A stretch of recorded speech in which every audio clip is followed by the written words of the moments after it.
बस एक बार। बहुत विष पिया है मैंने आज तक, अब जख्म बहुत गहरा हो गया है, एकदम असहनीय। एक भूल की चुभन इतनी अधिक होगी कभी नहीं सोचा था। एक बार, बस एक बार, गुजरा वक्त कोई मुझे वापस लौटा दे, बस एक बार। मैं दीपशिखा हूँ, जलती हुई बाती जो पल पल क्षीण होती जा रही है, बुझने को तैयार। कहीं मेरी कहानी अपनी अनगूंज छोड़े बिना मेरे साथ ही दफन न हो जाए, इससे पहले मन की घुटन अंतर्द्वंद के द्वार खोल देना चाहती है। मैं जानती हूँ लोग मेरी कहानी सुनकर घृणा करेंगे, वितृष्णा होगी उन्हें मुझसे, क्योंकि माँ की ममता पर मैंने अपने सुख स्वार्थ की मोहर लगा दी थी, प्रहार किया था ममत्व पर। वक्त अधिक अधिक नहीं बीता है, मैं अपनी माँ की बुद्धिमान, गुणवती, सुंदर बेटी, उनकी आज्ञा मान राकेश के साथ कनाडा चली आई थी, अपनी बहुत प्यारी सी जीवंत वस्तु को सदा सदा के लिए त्याग कर। हाँ, वह मेरे लिए वस्तु मात्र थी। शायद इसी कारण जिंदगी भावनाओं के सहारे नहीं कटती, किसी मजबूत संबल की आवश्यकता ही होती ही है, जो पुरुष में सदियों से मान्य है।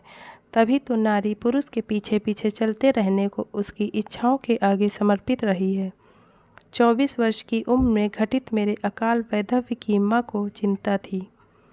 वह सोचती थी कि इतनी कम उम्र में मैं कैसे सांसारिक जीवन के बिना हम सफ़र के चल सकूंगी। उनका तर्क था कि मैं क्यों अपनी 2 वर्ष की मासूम बच्ची के लिए अपना भविष्य अंधकारमय करूं। राकेश मेरे वैधव्य का दाग दूर करना चाहता था, माँ तो अपनी ममता में अंधी थी। उन्होंने कहा था, जीवन का कष्टप्रद संघर्षमय सफ़र केवल कोरी भावनाओं के सहारे नहीं कटता, थोड़ा व्यावहारिक बनना पड़ता है। दीपा, तू अपनी पहाड़ सी जिंदगी इस बच्ची के सहारे कैसे काट सकती है? अभी तूने दुनिया में देखा ही क्या है, और वे मेरी गुड्डी की जिम्मेदारी स्वयं वहन करने को सहर्ष तैयार हो गई थी। फिर अपनी बेटी का भविष्य अधर में, ओह मैं कितनी स्वार्थी खुदगर्ज माँ निकली। अपनी बेटी की मासूम उमंगों को, नन्ही नन्ही अंकुरित होती प्यार की बेल को बेरहमी से नोच अपने बढ़ते कदमों तले उसका सब कुछ रौंद कर चली आई मैं। प्यारी गुड्डी अपेक्षित प्यार की उस जन्मदाई ने ही बलि चढ़ा दी। एक कली जो खिली भी नहीं थी, जिसकी मादक महक से संभवतः सारा गुलशन महक सकता था, उस पुष्प कली को असमय जंगलों में छोड़ आई, अपनी नई जिंदगी की डगर पर बढ़ चली थी। तीसरी बार पीछे के तमाम निशान एक बार में ही रगड़ रगड़ कर पोंछने चाहे, पर क्या इतना आसान होता है मन मस्तिष्क से अतीत के अमिट चिन्ह व स्मृतियों को मिटा सकना? नहीं, मैं मात्र भुला दिए जाने का ढोंग करती रही हूँ, और किसी को नहीं, अपने आप को ही धोखा दे रही हूँ। मैं ही क्या, कोई और भी इतनी सहजता से अपना मधुर मोहक अतीत नहीं भुला सकता। फिर मैं कैसे उस नन्हे अस्तित्व को भुला दूँ? माँ हर बार कहती है कि भूल जा दीपशिखा, भूल जाने में ही तेरा भला है। लेकिन कैसे संभव है यह सब? मैं इतनी निष्ठुर नहीं, अपनी भोली सी प्यारी गुड्डी को कैसे भूल सकती हूँ? वही तो मेरे मातृत्व की पहली निशानी है। दुर्भाग्य ने उसके पिता से जुदा कर दिया। माँ के प्यार से ही सब कर लेती, परंतु वह भी उसकी नानी को रास न आया। अपनी बेटी के प्यार में अंधी हो नन्ही बेटी को माँ से अलग कर दिया। राकेश की तो शर्त ही यही थी कि उसे गुड्डी स्वीकार नहीं थी। बस इतनी बड़ी दुनिया में गुड्डी अकेली रह गई। टूटी हुई गुमसुम गुड्डी मुझे भुला पाएगी? नहीं, कभी नहीं, क्योंकि माँ ने उसके बाल मस्तिष्क में अनजाने में यह बात अच्छी तरह भर दी है कि उसकी माँ बहुत दूर दूसरे देश में पढ़ने गई है। वह लौट कर आएंगी, पर बहुत दिनों बाद, जब तुम बहुत बड़ी हो जाओगी। इन्हीं निरर्थक बातों से वह रोती हुई नन्ही गुड्डी को बहलाती सुलाती चली आ रही हैं। अपनी नन्ही कल्पनाओं में उसने मुझे अभी तक जीवित रखा हुआ है। उसे पूर्ण विश्वास है कि उसकी माँ पढ़ाई खत्म करके अवश्य लौटेगी और उसे गोद में उठाकर चूम लेगी। कितने बड़े भ्रम की शिकार हो गई है मेरी बेटी। चलेगा अपनी माँ के स्वार्थ का कि वह दूसरे देश में पढ़ने नहीं, अपनी ज़िंदगी के अकेलेपन से घबरा कर उसे छोड़ गई है। अपने नए हमसफ़र राकेश की कठोर शर्त स्वीकार बेटी को सदा सदा के लिए छोड़ नई धरती पर बस गई है, कभी न लौटने के लिए। उसे नहीं पता कि उसकी माँ कभी वापस नहीं आएगी, उसे कभी गोद में नहीं उठाएगी, कभी उसे प्यार नहीं करेगी और अब कभी उसकी नन्ही नन्ही उंगलियां पकड़कर चलना सिखाएगी। अब तो अपना सफ़र उसे खुद चलकर तय करना पड़ेगा, सब कुछ अपने आप सीखना होगा उसे। तमाम जिंदगी माँ बाप की छत्र छाया से हटकर काटनी पड़ेगी या फिर टूटी हुई थकी वृद्धा नानी माँ के सहारे। जब तक नानी माँ है तब तक तो करीब करीब ठीक चल सकता है, लेकिन उसके बाद बहुत बड़ा उभरता प्रश्नचिन्ह। कभी नहीं सोचा था मैंने इस शून्य के आगे, पर आज सोचती हूँ तो तड़प जाती हूँ। रूठी ममता कचोटती है, गुड्डी का जीवन कैसे कटेगा। माँ आजकल बीमार चल रही हैं, उनके पत्रों से पता चला मेरी ज़िंदगी बहाव पर चल रही थी, कहीं कोई उतार चढ़ाव नहीं, सब सामान्य शांत सा।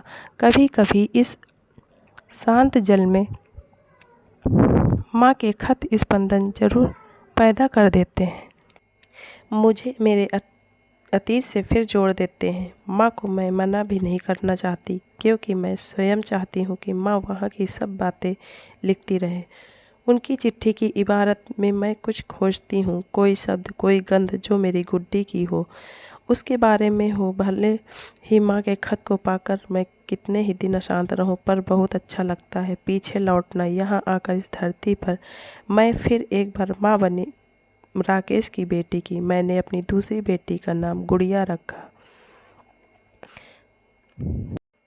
गुड्डी और गुड़िया दोनों मेरी बेटियां हैं, दोनों को मैंने जन्म दिया, दोनों मेरी सगी बेटियां हैं। फिर भी मेरे प्यार माँ के मातृत्व की सिर्फ एक ही हकदार है। आखिर ये भिन्नता क्यों कर माँ हर वर्ष गुड्डी का फ़ोटो भेजती है, हर माँ भेजे पत्र में उसके नटखटपन का जिक्र होता, लेकिन अब की बार भेजे खत के साथ गुड्डी की फ़ोटो में उसके मासूम चेहरे पर उदासी की गहरी परत स्पष्ट झलक रही थी। तो क्या गुड्डी माँ के पास खुश नहीं? भले ही गुड्डी को बेहद प्यार करने वाली नानी मिली, लेकिन ममता का एक कोना अभी तक खाली पड़ा होगा। मेरी प्रतीक्षा में क्या गुड्डी नानी के प्यार की अधिकता से उकता नहीं जाती होगी? कितनी शांत व गंभीर हो गई है, कभी बाल सुलभ हट करके मुझे परेशान भी नहीं करती। तू तो बचपन में बहुत परेशान किया करती थी गुड्डी, तो चुपचाप सारा कहा मान लेती है, कभी कोई चीज़ लेने की जिद नहीं करती, एक बलून तक नहीं मांगती, जो दे दो उसी में खुश हो जाती है। बहुत समझदार हो गई है तेरी गुड्डी। यह सब कुछ माँ के पत्र में लिखा था। तेरी गुड्डी यानी आज तक गुड्डी पर आई है। माँ ने उसने अपनाया नहीं है, उसे अपनी गुड्डी का संबोधन नहीं दिया। माँ उसे मेरी गुड्डी समझकर पाल रही है और मैं उसे माँ की झोली में डाल उनकी गुड्डी समझती रही। बेचारी गुड्डी दोनों पाटों के बीच बट कर रह गई, किसी की भी नहीं बन सकी।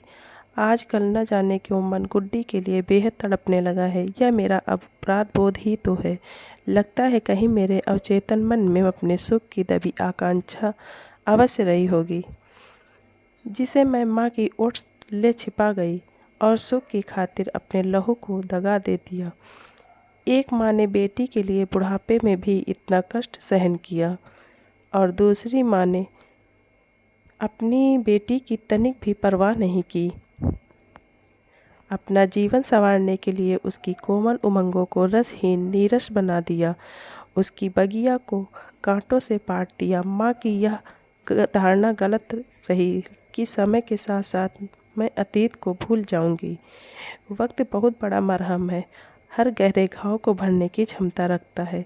ज्यों-ज्यों वक्त के साथ आगे बढ़ने को कदम बढ़ाती हूँ, गुड्डी का खत मुझे पीछे खींच लेता है। उसके दिल से उभरती नन्ही सी आवाज़ मेरे मन को गहरे तक मर्माहत कर देती है। माँ लौट आ, कह रही हो।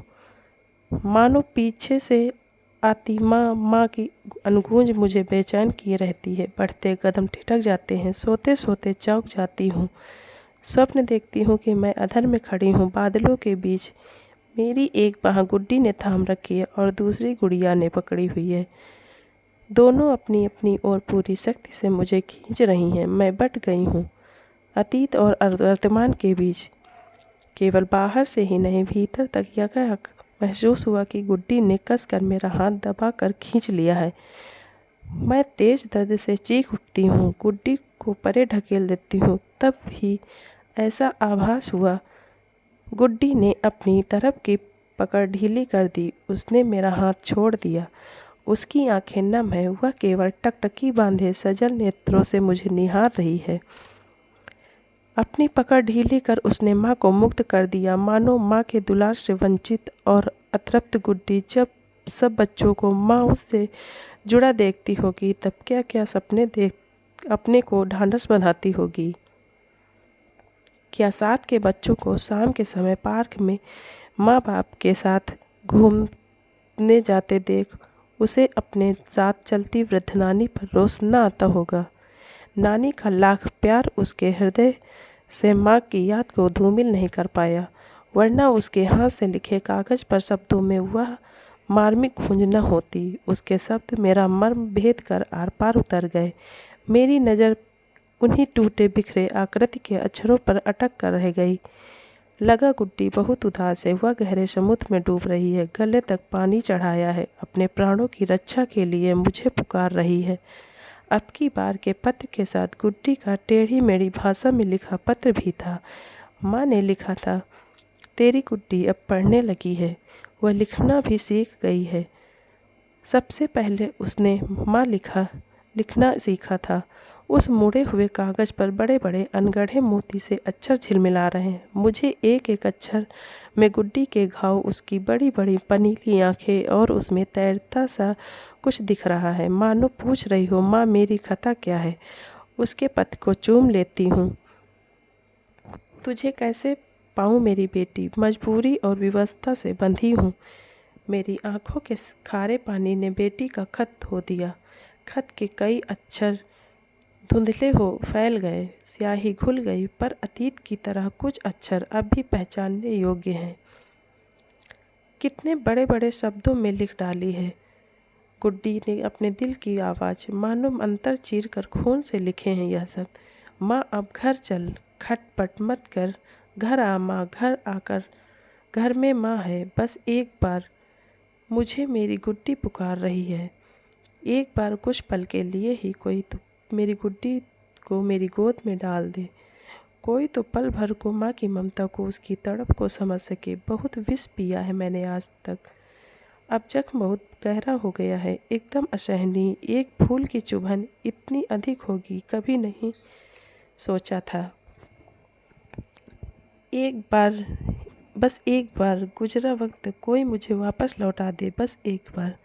धन्यवाद। आपको ये कहानी अच्छी लगी हो तो लाइक करें, सब्सक्राइब करें, कमेंट करें।